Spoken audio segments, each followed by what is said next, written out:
Hello and welcome to All Around Annapolis. I'm your host, Rhonda Wardlaw. The pipes are calling, and they're calling us from Dumfries, Scotland. Joining me today to introduce and explain why we're hearing those pipes is Bert, who is a freelance reporter in Great Britain. You may have heard or seen him on the BBC and in local papers as well. Bert, it's such a pleasure to have you here. Very pleased to meet you, yes. You know, when we talk about the pipes and Dumfries and Scotland, many people know that we have a sister city, Dumfries, in the city of Annapolis, but due to some economic downturns, we've had to postpone our sister city program. It doesn't mean by any means that we have ever stopped giving up the chance for cultural exchange and economic growth and whatnot, and that seems to be one of your reasons for visiting Annapolis from Dumfries this year. Can you tell me a little bit about your travel? Yeah, I decided to come and have a word with the new mayor. Your previous mayor, Mayor Moyer, actually visited Dumfries, and prior to that it was Mayor Hopkins who actually signed the Sister City link in Dumfries after a deputation came here in 1987, I think it was. Quite a large deputation. It met not only the council members of Annapolis but also the Arundel County. So that I've always watched the, shall we say, the Sister City link with interest, because I've met so many people involved, and I've been in Annapolis quite a few times. And you actually interviewed the mayor on your trip this time regarding the Sister City program. Yes. Was there good news, bad news? How did you feel about the interview? Well, again, it seems to be that Annapolis is experiencing the same problems as we are in Dumfries. It's financial cuts here, financial cuts there, and I don't think anyone's thinking about Sister City links at this particular time. In fact, we've had demonstrations in Dumfries just this past week over the education cuts.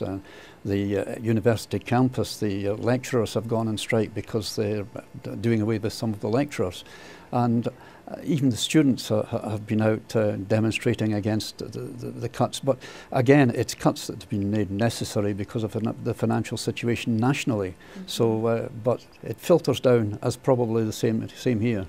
Absolutely. And when you talk about a financial program, something that does depend on whether grants, gifts, or taxpayer dollars, there always has to be a give situation, meaning if you come here on your own, you know, to continue that cultural exchange, you know, is that something that we might have to see in the future, where people just really have to do it on their own rather than be funded for it?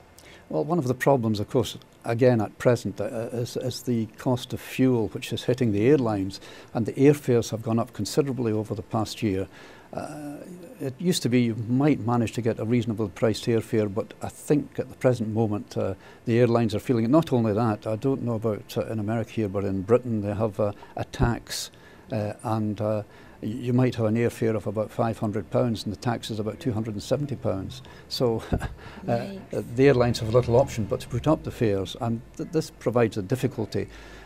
It's one of these things that just it's there, and it's the same with any of the sister cities you have, because you've got a distance to come to them. Right. Well, what about now with internet and all of the wonderful social media and network advantages that we have? Perhaps that might be the next step to our Sister City program, is webinars back and forth. Well, you make a very good point there, but the thing was that way back in 1987, when the first deputation came across here, you didn't have the internet as such. It's been developed since then, and of course I don't think the links have been made through that yet, and they've still to come. So that you make a point there that it's something that could be done for the future without finance. Well, it's something worth looking into. I will take that upon myself as my next project.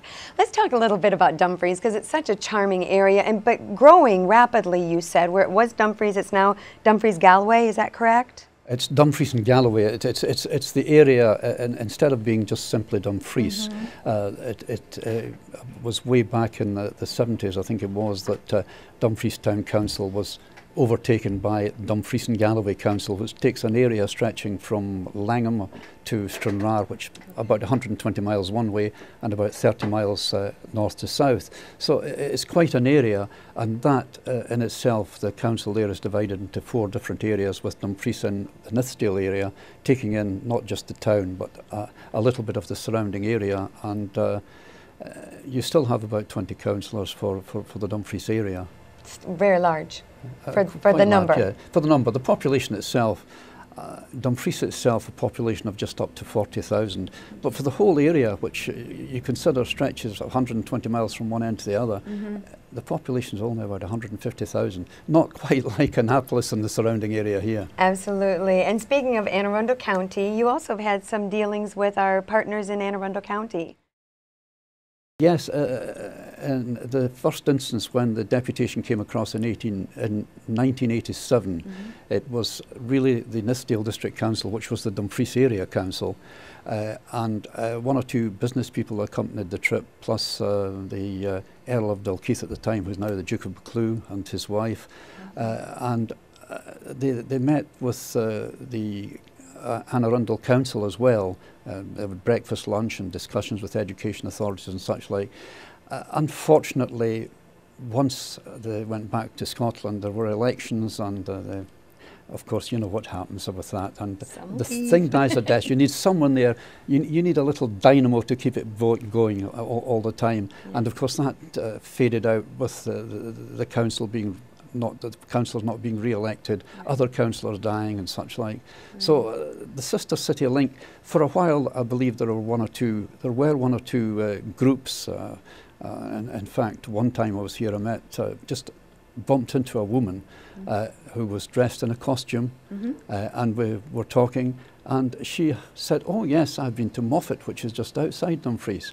And of course she had stayed with the Chief Executive of the Strathclyde Council, who actually was Chief Executive of the Greater Dumfries and Galloway Council at the time, and his wife was a guider. So they had the link, and they had this link. And there were other ones that were handicapped people who came across as well, and I'm not quite sure who they were, but I know that link was going. Well, and another obvious link is the destination as a tourist place. I mean, Dumfries, Annapolis. Oh yeah, well you've got the natural link there, which is John Paul Jones. Absolutely. And John Paul Jones Birthplace Museum. Yes, and I want to sing Anchors Away, and I have no idea why, but go ahead. No. No pipes, but the John Paul Jones Museum is just outside Dumfries. It's about 10 miles from Dumfries, where John Paul Jones was born. Strangely enough, it's not promoted nearly enough in Scotland. I think possibly because at the time he was regarded as a little bit of a traitor. Perhaps. But I mean, let's face it, he was a hero. Yes. And again, he went across the cottage sits on the shores of the Solway Firth, which 10 miles across, 15 miles across, you've got England, Whitehaven, where John Paul Jones raided and set fire to the town and spiked the cannons. And of course, there are great celebrations there every year. In fact, the US Navy were up last year with a destroyer, and the whole crew were in Whitehaven. And I think one or two of them maybe came round to Dumfries and visited the cottage. But again, it's not promoted nearly enough. Right. But it's again, it's in a small, isolated area. It's about 10 miles from Dumfries, and unless you know where you're going, it's off the beaten track, and it's quite a nice little museum. Small, but it's on its own. There's nothing next to it. Were you able to be here for the unveiling of the Paul Jones statue here in Annapolis? No, when they did that? No. But I visited the crypt several times, and I know there were renovations carried out there, major renovations, and it's a marvelous place, the crypt, actually. Well, I know you're not going to be here long, but I got to get you into D.C. because there's actually also a monument in Washington, D.C. I've seen it, yes. Have you? Okay. We did it. A BBC crew actually came across when I was here last time. They actually did a piece at the monument as well. So lovely. What would be the one thing that you would wish for when you come to Annapolis, be it a sister city or not, when you go back? Do you want to tell other people about your trip, or what's the whole goal of your travels back and forth? Well, no, I think Annapolis is a lovely little place. I mean, it's remarkable, and I think even by American standards, it's quite a scenic place, and but it's very welcoming. And as I say, you've got this John Paul Jones link, and I don't think enough of it is made of it in Scotland. And of course, here in America, you don't know much about the well, the museum itself. Right. For instance, I was visiting the commissioning of the John Paul Jones guided missile destroyer about 15 years ago, and in San Diego, and I went to a local school there and they had a John Paul Jones project on. Really? And as I interviewed some of the youngsters, and it was quite fascinating, because I said to one, I said, what do you think of John Paul Jones? Oh, great swashbuckling hero, great guy. He said, I said, and where do you think he came from? Oh, somewhere in Italy, wasn't it? So I mean, the geography was a little out, but but we like the swashbuckling part, right? Yeah, oh yeah. Well, thank you again for taking time to come not only to Annapolis, but for sitting down and talking with us here at All Around Annapolis. And well, again, it's going to be a short trip. Are you already planning your next trip back? Oh, I'll be back at some stage. It's for me, I'm so used to the travelling, and I like to get away for a long weekend. And I know it seems quite a distance, but once you get through the airports and you're up there, I mean, what's another couple of hours in a plane? It's a nap. It's just a nap.